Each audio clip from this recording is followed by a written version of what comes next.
உங்கள் நட்சத்திரத்துக்கான யோகம் தரும் நட்சத்திரம் எது அப்படிங்கிறத பார்க்கலாம். அதை எப்படி பயன்படுத்தலாம் அப்படிங்கிறதையும் பார்க்கலாம். உங்களுடைய யோகம் தரும் நட்சத்திரம் உங்களுடைய ஜாதகப்படியும் உங்களுக்கு யோகம் தரக்கூடிய நட்சத்திரமாக இருந்துச்சு அப்படின்னா 2 மடங்கு உங்களுக்கு நற்பலன் உண்டு. உங்களுக்கான யோகம் தரும் நட்சத்திரம் அப்படிங்கிறது பூரம். ஸோ அதை எப்படி பயன்படுத்துறது அப்படின்னு சொல்லி பார்க்கும் பொழுது, இந்த யோகம் தரும் நட்சத்திரம் வரும் நாளில் உங்களுடைய ஜாதகத்தில் உள்ள தோஷத்திற்கான பரிகாரங்களை நீங்கள் செய்யலாம். அப்பொழுது உங்களுக்கு பரிகாரங்கள் நல்ல விதமாக பலன் கொடுக்கும்.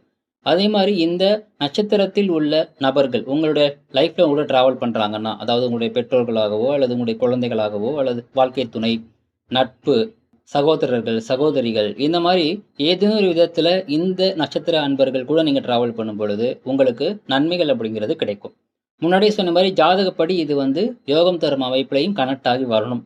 அப்படி இன்கேஸ் கனெக்ட் ஆகி வரல அப்படின்னா இந்த நட்சத்திர அன்பர்களால் உங்களுக்கு கிடைக்க வேண்டிய யோகம் தடையில் இருக்குன்னு அர்த்தம். ஸோ அந்த தடையை விளக்குறதுக்கு ஜாதகப்படி அந்த தடையை விளக்குவதற்கு அவங்க ஜாதகம் தான் அதுக்கு தீர்வு. அதற்குண்டான வழிபாடு என்னங்கிறது தெரிஞ்சு அதை நீங்கள் ஃபாலோ பண்ணும் பொழுது கண்டிப்பாக இந்த யோகம் தரும் நட்சத்திரத்தின் நற்பலனை நீங்கள் பரிபூர்ணமாக பெற முடியும். வாழ்த்துக்கள்.